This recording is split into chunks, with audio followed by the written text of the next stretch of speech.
सुखी जीवन का रहस्य।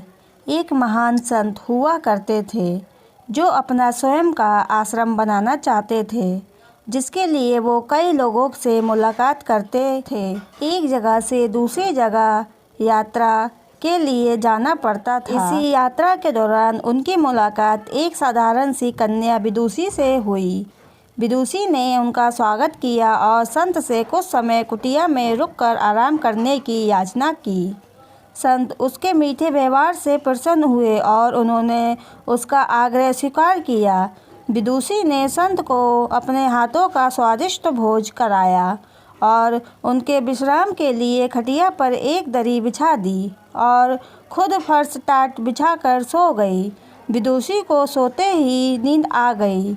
उसके चेहरे के भाव से पता चल रहा था कि विदुषी चैन की सुखद नींद ले रही है।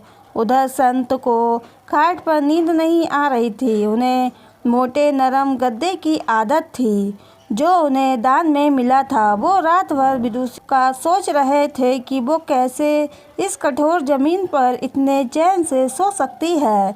दूसरे दिन सवेरा होते ही संत ने विदुषी से पूछा कि तुम कैसे इस कठोर धरा पर इतने चैन से सो रही थी। तब उसने बड़ी सरलता से उत्तर दिया, हे गुरुदेव, मेरे लिए मेरी ये छोटी सी कुटिया एक महल के समान ही भव्य है।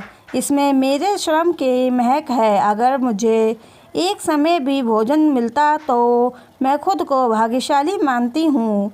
जब दिन भर के कार्यों के बाद मैं इस धरा पर सोती हूँ तो मुझे माँ की गोद का आत्मीय एहसास होता है। मैं दिन भर के अपने सत्कर्मों का विचार करते हुए चैन की नींद सो जाती हूँ। मुझे एहसास भी नहीं होता कि मैं इस कठोर धरा पर हूँ। ये सब सुनकर संत जाने लगे। तब विदुषी ने पूछा, हे गुरुवर, क्या मैं भी आपके साथ आश्रम के लिए धन एकत्र करना चल सकती हूँ? तब संत ने विनम्रता से उत्तर दिया, बालिका, तुमने जो मुझे आज ज्ञान दिया है उससे मुझे पता चला कि चित्त का सुख कहाँ है। अब मुझे किसी आश्रम की इच्छा नहीं रह गई। ये कहकर संत वापस अपने देश लौट गए और एकत्र किया धन उन्होंने गरीबों में बांट दिया और स्वयं एक कुटिया बनाकर रहने लगे। शिक्षा। आत्म शांति एवं संतोष ही सुखी जीवन का रहस्य है। जब तक इंसान को संतोष नहीं मिलता वो जीवन की मोहमाया में फंसा ही रहता है और जो इस मोहमाया में फंसता है उसे कभी चैन नहीं मिलता। Please like, share and subscribe. Thanks for watching.